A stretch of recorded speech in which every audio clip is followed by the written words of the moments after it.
Assalamualaikum warahmatullahi wabarakatuh. Pada kesempatan kali ini kita akan membahas tentang hidrokarbon jenuh. Hidrokarbon jenuh terdiri dari dua jenis. Yang pertama adalah alkana dan yang kedua adalah sikloalkana. Nah, apa saja yang akan kita pelajari pada pembahasan kali ini? Yang pertama adalah definisi alkana dan sikloalkana, kemudian struktur dari hidrokarbon jenuh. Selanjutnya adalah aturan penamaan alkana dan sikloalkana, kemudian sifat dari hidrokarbon jenuh, selanjutnya isomer, dan yang terakhir adalah reaksi kimia. Nah, dalam ilmu kimia ya, senyawa yang ada di dalam organisme hidup itu mengandung atom karbon ya. Kemudian ada yang menyebut atau kita sebut dengan organik chemistry atau kimia organik ya, karena berhubungan dengan organisme hidup. Nah, jadi organik chemistry ini atau kimia organik ini bisa kita sebut juga dengan kimia karbon. Karena dalam organisme hidup itu mengandung atom karbon, sehingga kimia organik itu sama dengan kimia karbon. Pengertian pada zaman dulu kala ini pengertian lama begitu ya. Kimia itu dibagi menjadi dua bagian, yaitu kimia organik dan kimia anorganik. Kimia organik ini diperoleh dari organisme hidup, sedangkan kimia anorganik ini diperoleh dari sumber non-hayati atau non-hidup. Tapi ini adalah pengertian lama ya, tapi seiring berjalannya waktu, pengertian ini berkembang dan berubah. Pada tahun 1828, Wohler, seorang kimiawan Jerman, itu mencoba membuat amonium sianat, NH4OCN, yaitu senyawa yang dia butuhkan untuk risetnya dia. Jadi Wohler ini membutuhkan senyawa amonium sianat untuk kebutuhan risetnya beliau.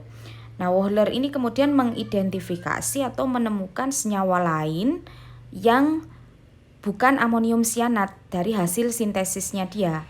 Nah, yang dihasilkan apa dari sintesisnya Wohler ini? Yang dihasilkan adalah urea. Jadi awalnya Wohler ini mengharapkan yang dihasilkan dari sintesisnya dia adalah amonium sianat, AgOCN plus NH4Cl menjadi amonium sianat NH4OCN plus AgCl. Namun yang dihasilkan di lapangan ternyata bukan amonium sianat, tapi berupa urea, yaitu N2HCONH2. Nah, ini yang dihasilkan Wohler dari sintesisnya di lapangan. Nah, dari sini ini ditemukan konsep baru ya, bahwasanya senyawa organik atau senyawa yang mengandung atom karbon itu tidak hanya dapat diperoleh dari organisme hidup, tapi bisa juga disintesis atau dibuat di laboratorium. Sehingga pengertian lama dari kimia organik ini kemudian berubah. Nah, berubahnya ini terjadi redefinisi ya, atau definisi ulang. Jadi kimia organik ini adalah kajian tentang senyawa karbon, kecuali CO, CO2, karbonat itu CO32-, hidrogen karbonat itu HCO3-, karbida itu C dengan muatan negatif ya. Kemudian ada sianida CN-.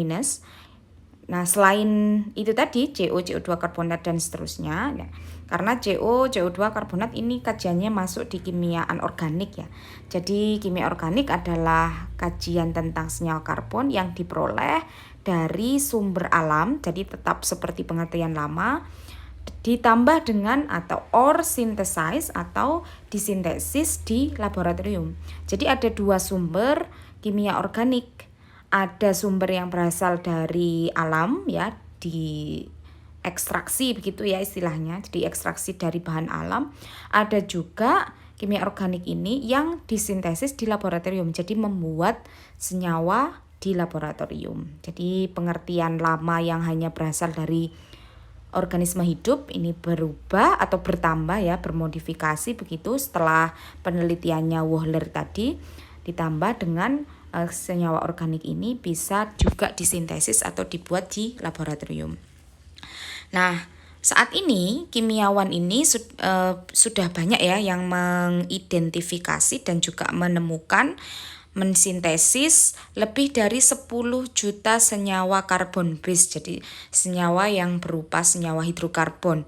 Dan Mereka, para kimiawan ini, menambahkan ribuan molekul organik baru ke dalam list setiap bulannya. Jadi setiap bulan itu ada ribuan senyawa organik baru yang ditambahkan yang berasal dari hasil sintesis. Kalau berasal dari ekstraksi bahan alam, nah itu kan bahan alam tidak bisa dimodifikasi, tapi kalau diekstraksi itu senyawanya ya itu saja yang memang berasal dari alam. Tapi kalau dari hasil sintesis kita bisa membuat sesuai dengan keinginan kita, sehingga ribuan senyawa organik yang disintesis itu bisa jadi dihasilkan ya karena membuat itu tadi. Oke, karbon di dalam senyawa organik. Nah, karbon di dalam senyawa organik ini membentuk ikatan yang stabil satu sama lain sehingga menghasilkan jenis atau varietas unsur karbon yang sangat luas. Karena dia bisa membentuk ikatan yang stabil itu sehingga kita bisa membuat senyawa organik lain yang jumlahnya sangat banyak sekali. Nah, senyawa karbon ini mengandung atau terdiri dari rantai ya. Jadi dia bisa membentuk rantai karbon, juga bisa membentuk rings atau cincin. Nah, ikatannya, jadi si karbon dengan karbon ini dia berikatan dengan cara dia membentuk endless variety of molecules. Jadi jenis molekul yang tidak ada akhirnya. Jadi kimia organik ini ilmu yang bisa terus berkembang gitu ya, endless, tidak ada akhirnya, karena kan senyawa baru dibuat, kemudian bisa dimodifikasi lagi, terus seperti itu. Sehingga ilmu tentang kimia organik ini dia tidak akan berakhir gitu ya, endless, tidak akan berakhir karena bisa terus dikembangkan. Nah, apa sih hidrokarbon itu? Hidrokarbon adalah senyawa organik yang mengandung atom hidrogen dan juga atom karbon. Namanya saja hidrokarbon, jadi mengandung atom hidrogen dan juga mengandung atom karbon. Tapi kadangkala ada penambahan beberapa atom lain ya yang bisa berikatan dengan karbon juga, misalnya nitrogen atau oksigen dan yang lain juga ya. Tapi utamanya itu adalah atom hidrogen dan juga atom karbon. Nah, selanjutnya menurut penamaan IUPAC ya. IUPAC itu International Union of Pure and Applied Chemistry ya. Jadi itu adalah organisasi begitu ya yang menentukan atau supaya penamaan dari kimia organik ini itu tuh sama untuk seluruh dunia gitu. Nah, organisasinya yang menentukan ini adalah IUPAC gitu. Jadi tidak ada perbedaan antara penamaan antara satu negara dengan negara yang lain, maka ada istilahnya IUPAC ini. Nah, menurut IUPAC klasifikasi hidrokarbon itu ada 3 jenis. Yang pertama adalah hidrokarbon jenuh, saturated hydrocarbon, kemudian ada hidrokarbon tidak jenuh atau tak jenuh, yaitu unsaturated hydrocarbon. Selanjutnya ada hidrokarbon aromatik atau aromatic hydrocarbon. Lebih dari 90% senyawa di dunia ini berupa senyawa organik. Kemudian jumlah senyawa karbon yang sangat banyak ini memungkinkan terjadinya ikatan kovalen ya di antara satu atom karbon dengan atom karbon yang lain, dan ikatannya ini very strong, yaitu ikatannya sangat kuat ya. Sehingga membuat atom karbon ini bisa membentuk ikatan yang panjang dan juga ikatan yang stabil karena ikatannya tadi kuat itu tadi. Nah, selanjutnya kalau tadi adalah definisi dari hidrokarbon ya, hidrokarbon. Sekarang hidrokarbon jenuh itu yang seperti apa?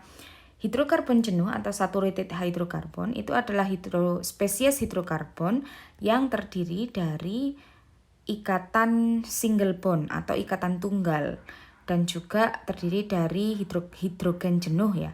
Jadi harus ada ikatan tunggalnya dan ada hidrogen jenuhnya. Ada 2 jenis hidrokarbon jenuh, yaitu yang pertama adalah asiklik hidrokarbon atau alkana ya, hidrokarbon yang tidak siklik. Yang kedua adalah siklik hidrokarbon atau sikloalkana. Jadi hidrokarbon jenuh itu ada 2, alkana dan juga sikloalkana, atau asiklik hidrokarbon dan siklik hidrokarbon. Nah, alkana itu apa sekarang ya?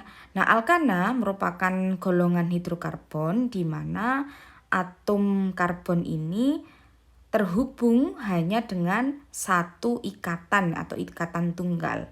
Rumus molekulnya adalah CnH2n plus 2 ya. Jadi kalau C-nya 1 maka hanya 2 kali N, 2 kali 1, 2 ditambah 2 berarti 4. Kalau C-nya 1 berarti hanya 4, CH4. Kalau C-nya 2 tinggal kita masukkan saja C2, kemudian hanya 2 dikali 2, 4 ditambah 2 berarti 4 tambah 2, 6. Berarti C2H6. Kalau C-nya 2 hanya 6. Kalau C-nya 1 berarti hanya 4. Kita tinggal masukkan ke rumus molekul ini. Nah, hidrokarbon ini atau alkana ini ya ditemukan dalam bentuk linear dan juga spesies bercabang ya. Jadi bisa dalam bentuk linear lurus atau bisa juga membentuk cabang. Salah satu kegunaan umum dari alkana itu adalah sebagai bahan bakar atau fuel. Itu kegunaan umum salah satunya ya. Oke, jadi menurut IUPAC itu kita ada penamaan ya, karena tadi IUPAC itu gunanya adalah untuk menyeragamkan penamaan dari senyawa organik. Tidak hanya senyawa organik ya, IUPAC itu untuk senyawa-senyawa yang lain juga.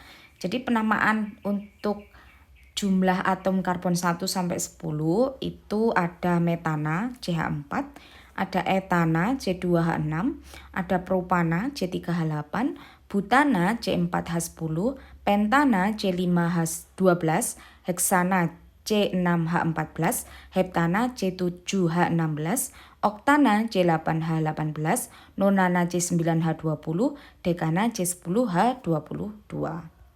Oke. Nah, ini penamaannya ya tadi yang sebelumnya itu. Terus kemudian molekul alkana itu dapat ditampilkan dalam beberapa bentuk ya. Yang pertama adalah bentuk rumus molekulnya. Ya, rumus molekulnya ada yang sebelah kanan ini. Misalnya contohnya heksana, maka rumus molekulnya adalah C6H14. Yang kedua adalah ball and stick model atau model ball and stick. Jadi bentuknya ada bola dan juga stick. Seperti yang di gambar sebelah kanan itu, yang di bawahnya rumus molekul ya. Jadi ada gambar bola-bola dan stick. Bola-bola itu menunjukkan di situ ada atomnya apa saja ya. Yang hitam itu adalah C-nya, yang warna putih itu adalah H-nya. Jadi bisa digambarkan seperti itu. Kalau molekulnya heksana berarti C-nya ada 6, yang hitam itu ada 6. Terus yang kemudian yang warna putih itu ada 14 ya kalau dihitung. Bentuknya adalah gambar ball and stick. Selanjutnya ada expanded structural formula atau rumus struktur yang terbuka. Gambarnya di bawahnya ball and stick ya, expanded structural formula. Jadi H itu digambarkan semuanya ya, C, H, H3, CH2 dan seterusnya itu. Terus selanjutnya ada condensed structural formula, yaitu rumus struktur yang terkondensasi. Jadi hanya tidak dituliskan satu-satu tapi ditulis ada berapa, hanya CH3, CH2, CH2 dan seterusnya. Beda dari expanded sama condensate, kalau bisa dilihat di gambar sebelah kiri, kalau expand itu hanya ditulis satu-satu, kalau ada 3 berarti menuliskan H sebanyak 3, tapi kalau condense itu hanya ditulis berupa angka saja, misalnya CH3 ya berarti CH terus kemudian angka 3. Ya, itu bisa dilihat di situ ya. Kemudian yang terakhir ada skeletal formula, yaitu rumus berupa tulang ya, skeletal. Itu rumusnya kita gambarnya berupa hanya garis-garis saja seperti yang ada di bagian kanan sebelah bawah. Skeletal formula itu C-nya hanya dituliskan berupa garis-garis saja. 1 titik itu berarti 1 C. Kemudian ke titik berikutnya itu berarti ada C lagi, titik berikutnya ada C lagi dan seterusnya gitu. Oke, nah ini adalah contoh beberapa penggambaran dari kimia organik ya, dari struktur kimia organik. Misalnya ini butana C4H10, maka expanded structural formulanya seperti itu. Kemudian kalau condensed structural formulanya bisa beberapa macam ya, bisa rantai lurus, kemudian dibelokkan, itu bisa saja. Nah, itu tergantung kita menuliskannya seperti apa. Kemudian skeletal formulanya, jadi karena ada C-nya ada 4 ya, jadi titiknya ada 4, kemudian ada garis-garisnya seperti itu. Nah, ini contoh gambarkan expanded structural formula atau rumus struktur expand. Condensed structural formula yaitu rumus struktur condensed dan skeletal formula untuk pentana. Nah, molekular formulanya pentana adalah J5H12. Kalau digambarkan secara expanded itu berarti dituliskan semuanya. J-nya ada 5, H-nya ada 12. Kalau digambarkan condensed structural formula berarti kita tinggal menuliskan saja ya. C-nya yang paling ujung kiri CH3, kemudian tengah CH2, kemudian tengah lagi CH2, setelahnya CH2, kemudian di ujung ada CH3. Kalau untuk skeletal formula maka kita tinggal menaruh titik-titik gitu, kemudian kita tarik garis ya. Itu struktur berupa skeletal formula. Banyak jenis dari alkana ya, jadi many types of alkan yang merupakan komponen dari bahan bakar. Jadi alkana itu banyak sekali yang gunanya sebagai bahan bakar yang memberikan kekuatan pada mobil kita dan juga minyak untuk memanaskan rumah ya kalau sedang musim dingin. Jadi digunakan sebagai bahan bakar atau pemanas ya. Nah, perbedaan kegunaan dari alkana ini itu dihasilkan dari sifat fisik alkana tersebut. Nah, sifat fisik yang berpengaruh terhadap kegunaan itu apa saja? Ada titik leleh ya, melting point, kemudian ada titik didih yaitu boiling point, kemudian solubility, kelarutan, kemudian density, densitas, dan juga volatility atau volatilitas. Nah, akan kita bahas satu persatu ini ya. Oke, yang pertama adalah melting and boiling point yaitu titik leleh dan titik didih. Nah, alkana ini bervariasi ya, bervariasi titik leleh dan titik didihnya tergantung dari panjang rantai utamanya dan kompleksitasnya. Jadi kalau rantainya ini berbeda, jumlah C-nya atau kompleksitasnya juga berbeda, nah itu titik leleh dan titik didihnya juga akan berbeda. Selanjutnya, melting and boiling point, titik leleh dan titik didih ini akan meningkat seiring dengan meningkatnya jumlah rantai. Jadi kalau rantainya semakin panjang, maka titik leleh dan titik didihnya juga akan semakin tinggi. Alkana dengan jumlah karbon genap gitu ya, even number itu genap, memiliki titik leleh yang lebih tinggi daripada atom karbon dengan jumlah ganjil. Jadi untuk titik leleh itu yang jumlah atom karbonnya genap itu lebih tinggi titik lelehnya daripada atom karbon dengan jumlah titik leleh yang ganjil. Misalnya jumlah atom karbonnya itu 6 gitu ya. Itu akan lebih tinggi titik lelehnya daripada karbon dengan jumlah titik leleh yang ganjil. Misalnya 7 gitu. 7 mesti lebih rendah daripada yang 6. Karena 7 ganjil, 6 genap gitu. Nah, percabangan atau branching, percabangan ini dapat menurunkan titik leleh dan juga titik didih. Jadi senyawa hidrokarbon dengan rantai lurus itu titik leleh dan titik didihnya lebih tinggi daripada senyawa hidrokarbon yang bercabang ya. Ada cabangnya itu lebih rendah titik leleh dan titik didihnya. Oke, ini adalah melting and boiling point. Boiling point ya, ini boiling point untuk senyawa hidrokarbon dari jumlah atom yang kecil sampai jumlah atom karbon yang kecil sampai jumlah atom karbon yang besar ya. Bisa kita lihat di situ boiling point dari kiri ke kanan atau semakin besar jumlah atom karbonnya itu semakin meningkat.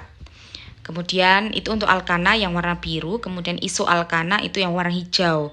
Isoalkana itu berarti ada cabang di sebelah karbon yang paling ujung ya, seperti di gambar itu ya. Jadi di ujungnya itu kan CH3. Nah, sebelahnya CH3 itu ada CH, nah itu kan ada cabang satu. Nah, itu namanya iso. Kalau alkana itu lurus-lurus saja ya, dari semakin banyak jumlah atom karbonnya, maka titik didihnya juga semakin tinggi. Nah, untuk melting point, seperti kita lihat tadi di penjelasan sebelumnya, atom karbon dengan jumlah C yang genap itu titik didihnya lebih tinggi. Kalau ganjil itu lebih rendah, bisa kita lihat di situ ya. Jadi dia naik turun gitu melting point-nya atau titik lelehnya ya, bukan titik didih ya. Titik lelehnya kalau yang genap itu lebih tinggi daripada yang ganjil. Oke, sekarang kita ke kelarutan ya, solubility. Alkana itu sifatnya nonpolar, yang membuat alkana ini tidak larut dalam pelarut air karena air ini polar.